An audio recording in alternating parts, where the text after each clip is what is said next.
श्री स्वामी समर्थ. या वर्षी फाल्गुन पौर्णिमा म्हणजे होळीचा सण 13 मार्च 2025 गुरुवार रोजी आलेला आहे.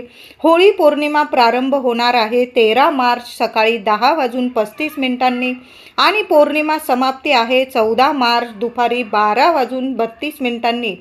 होळी पौर्णिमा संपणार आहे. दिवस रात्र ही पौर्णिमा तिथी आहे.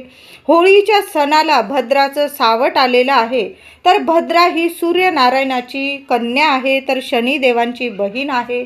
ती उग्र स्वभावाने ओळखली जाते व तिला ब्रह्मदेवांनी श्राप दिलेला आहे की तुझ्या वेळात काळात केलेली शुभ कार्य अशुभ ठरतील. म्हणून हा भद्रा काळ पाळणं खूप गरजेचं आहे. तुम्ही जर या गोष्टी पाळत असाल तर नक्की हा वेळ काळ नक्की पाळायचा आहे आणि मगच आपल्याला होळीचं दहन करायचं आहे. कारण होळी म्हणजे सत्याचा असत्यावर विजय असतो. प्रत्येक वाईट गोष्ट जळून खाक होत असते आणि आपल्याला परमेश्वराची कृपा प्राप्त होते. म्हणून हा होळीचा सण आपण सर्वजण साजरा करत असतो.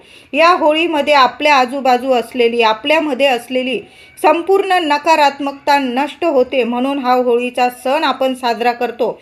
तर या वर्षी म्हणजे 13 मार्च 2025 गुरुवार रोजी भद्राचं सावट म्हणजे भद्राचं संकट हे संध्याकाळी 6 वाजेपासून ते रात्री 10:22 हा भद्रा काळ असणार आहे. म्हणून आपल्याला होळीचे दहन हे रात्री 10:22 नंतरच आपल्याला होळीचं दहन करायचं आहे. तुम्ही जर या गोष्टी पाळत असाल तर मी म्हणेल नक्की पाळा.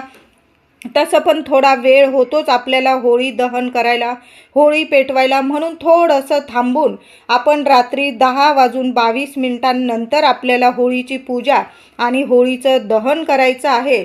तर होळी सण हा सोन्यासारखा सण असतो. आपल्या श्रीहरी विष्णूंच्या आपल्याला प्रिय असणाऱ्या माता लक्ष्मीला प्रिय असणाऱ्या वस्तू महिलांना आपल्या घरात नक्की खरेदी करून आणायच्या आहे.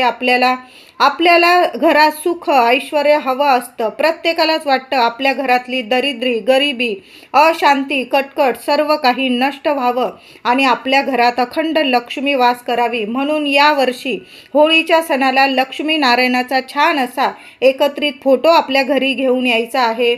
तुम्हाला दक्षिणावर्ती शंखाची पूजा देवघरात करायची असेल तर दक्षिणावर्ती शंख घेऊन या. श्रीयंत्र नसेल तुमच्याकडं श्रीयंत्र घेऊन या. 7 पिवळ्या कवड्या आणा आणि आपल्याला त्या दिवशी पौर्णिमा तिथीत पूजा करून आपल्याला तिजोरीत ठेवायच्या आहे. त्याचबरोबर लवंग दालचिनी मीठ हळद या सुद्धा गोष्टी माता लक्ष्मी श्री हरी विष्णूंना खूप प्रिय आहे. या वस्तू सुद्धा आपल्याला होळी